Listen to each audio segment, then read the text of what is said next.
Les Hilarious. Because that really should be a name, Les Hilarious.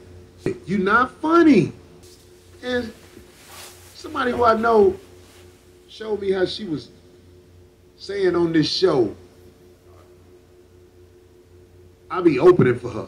Corey Holcomb, he might like open up for like a tour that I'm on and shit like that. We've never been able to do it because he'll be on it and then he won't be on it. Bitch, I ain't never opened for you, and the only reason I haven't opened for you is because they have to put you at the beginning of the show because you are one of the worst talents that are out there on the circuit. You're not funny. You're not funny. It's a tour you own. They done canceled more than half the dates. Good morning, America and the rest of the world. Xander J. Hobson here, stand-up comedian and entertainer, director and producer of boxing documentaries and internet troll to those who need internet trolling. This here is the first episode of Corey Holcomb, the Black Man's Black Man, brought to you by the Brilliant Artist Movement. Hey, listen, folks, we're trying to grow the platform, so please subscribe, like this video, share it, and by all means, leave a comment in the comment section if you enjoy checking out the feedback from these videos that I make, as well as, you know, exchanging opinions and points of views with y'all. And I can't stress enough that there may be a shadow ban on this channel. It has been brought to my attention that all of my subscribers are not getting the notifications when I put out a video. So, you know, for that reason, I need you to treat the like, share, and subscribe button like that chick or that guy that you're trying to get next to. So anyway, man, Corey Holcomb is the Black Man's Black Man, the Black Man's version of Archie Bunker, or somewhere in there. It's been so long since I've done the promo for that, I don't remember. But I said all that to say this. I was watching Corey pretty much taking apart the internet comedian Jess Hilarious, Corey Holcomb, talking about how she's not funny. Now, as a guy who has dipped his toe into the comedic business, that I don't eat pussy. You know? One chick said to me, right? She said, "Why don't you eat pussy?" I said, "For the same reason Barry Bonds doesn't butt. Baby, I'm a home run hitter."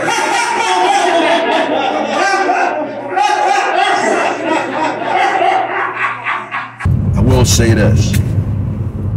Corey Holcomb is absolutely right. And I'm not talking about Jess Hilarious. This ain't even about Jess Hilarious as far as I'm concerned. Corey could talk about on these clips, but I'm talking about as far as being a comedian goes. Hey man, there is a lot of people out there, they're just not funny, in my opinion. Because comedy is something that is subjective. But one thing for sure and two things for certain. If you don't have the room cracking up at least 50% of the people in that audience, then more than likely you're not funny.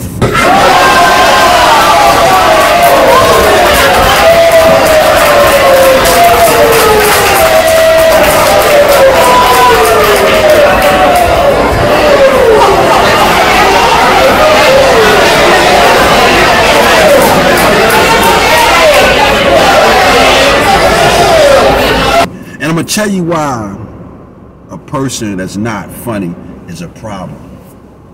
First of all, if you're not funny, you're in the way of the people who are funny. See, this is what happened when Les Hilarious first came out.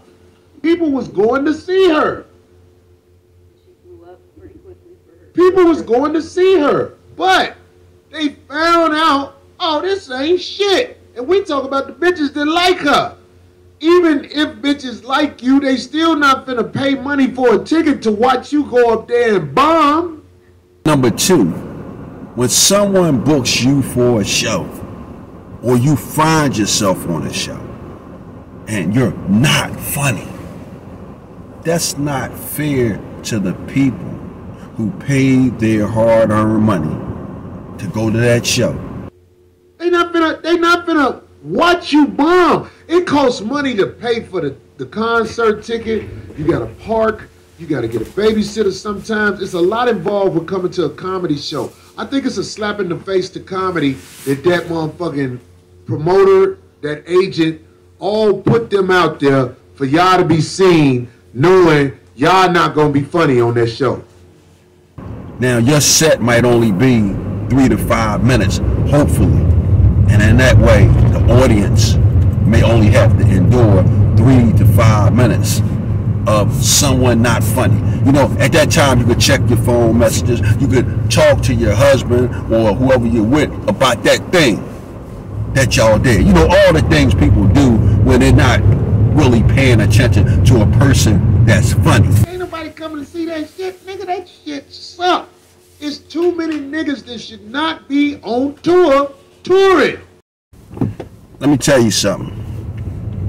A person who's not funny, they can literally drain the life out of a room, man.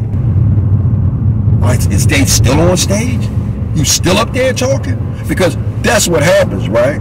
Being a comedian, you see the mood of the room go down. You got 2 unfunny bitches on there, man. You got 2 of them, not 1. 2 of them. They face on the poster. Bam. So, bitch, listen to what I'm trying to say to you. You can say whatever you want to say about an OG like me, but, bitch, you going around talking about I opened up for you. Let me tell you something. I could never open up for you because it would offset the show. You could not go on stage after I got off stage. Every promoter that I've ever seen always puts you up first, even over the other bitch that ain't funny.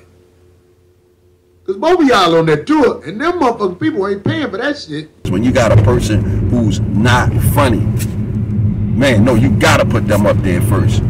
Because if you put them up there first, then they know that it's somebody like Corey on the card, they're gonna hang around. But if a guy like Corey gets on stage and he kills it, and now you got some people that come up behind him. I mean, Jess Larry said that Corey opened for her.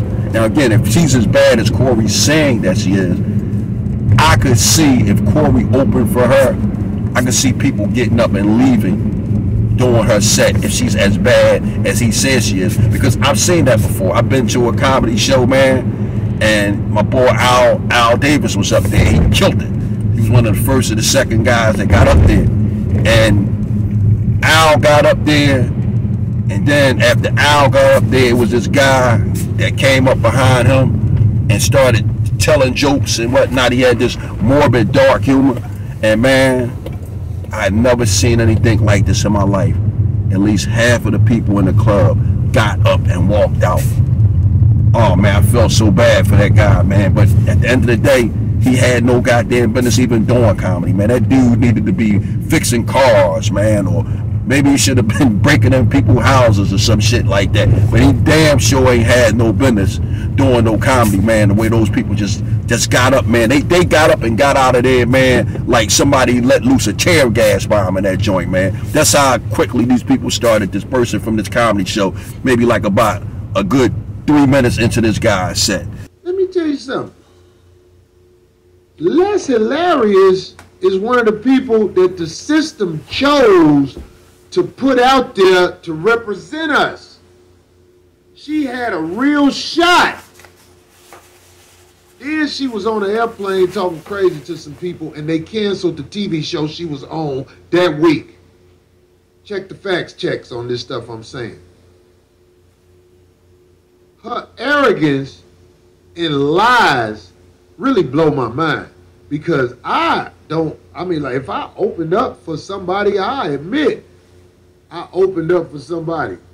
I mean, it ain't no shame to me. I'm out here working with no Hollywood. Look, the bitch talked shit about Country Wayne before, and Country Wayne showed you how to get money on the internet. Wait, is that the Les Hilarious bitch? Or were they used to be a couple? I think they used to be a couple. I saw her talking shit about the nigga one day, about how he got down and how he whatever. This is what. Lord. Look up the argument between Les Hilarious when she was talking about Country Wayne's expectations. It's the same thing. And then we had Old Monique, Bertie Mac, every harsh Richard Pryor. I would say anything. This nigga was like, all right, we can co-headline a tour. You headline, I headline. I'm like, okay, cool.